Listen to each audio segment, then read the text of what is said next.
一直都很爱妈妈的小杨洋洋早期采访中最真实的一面。在娱乐圈这个光鲜亮丽却常伴随压力与误解的环境中，许多明星在面对镜头时总会保持一种安全距离的形象感。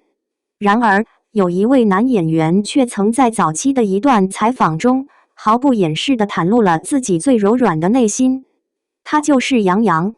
在那段流传甚广的采访中，年轻的杨洋面对主持人的提问，被问及最爱的人是谁时，他没有犹豫，也没有扭捏，而是坚定地回答：“我一直都很爱我妈妈。”镜头中的他笑得有些腼腆，却真诚得让人动容。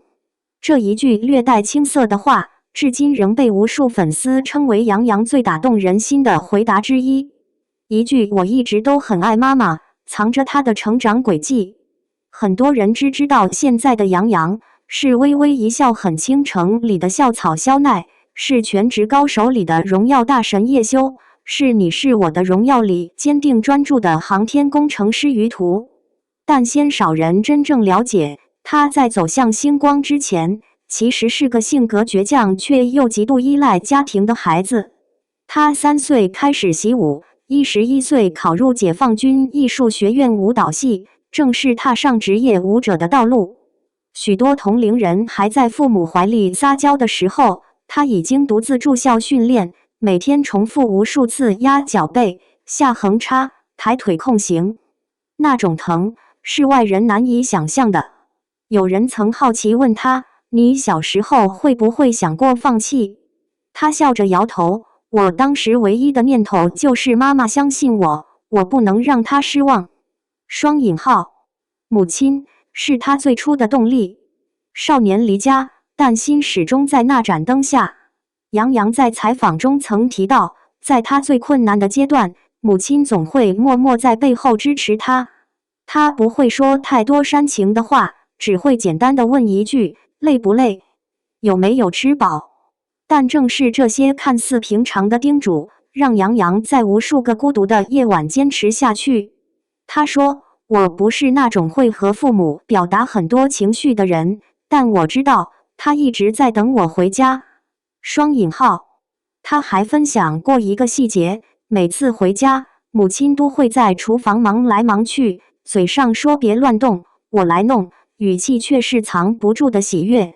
饭桌上，他会不断夹菜塞到他碗里，絮叨着瘦了瘦了，而他虽然嘴上抗议妈够了，但脸上的笑意却怎么也藏不住。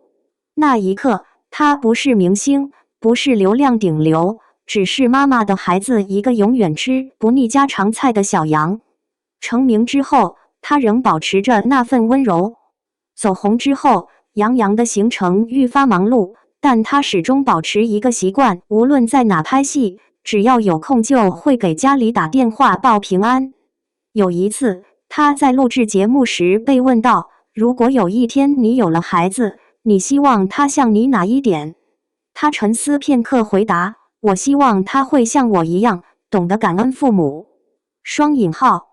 许多人以为杨洋是个高冷沉稳的神颜男神，但真正了解他的人都知道，他骨子里藏着一份难得的柔软与善良。这份品质正是来自母亲的影响。妈妈永远是我心里最柔软的地方。在粉丝的剪辑视频中，常常会出现他早期那句经典回答：“我一直都很爱妈妈。”即便他如今站在更高的舞台，身边灯光闪耀，但那份纯粹的亲情却从未改变。或许这就是杨洋令人感到温暖的原因，他不是靠人设取胜，而是靠真实。他不炫耀成功，不刻意煽情，只是在回答问题时轻描淡写，却句句真诚。正因如此，这句朴素的话才会比任何甜言蜜语都更动人。无论他将来饰演多少角色，拥有多少荣耀，对于许多人来说，他永远是那个在采访镜头前轻声说出“我爱妈妈”的少年。愿他前程似锦，也愿他永远记得那个在灯下等他回家的身影。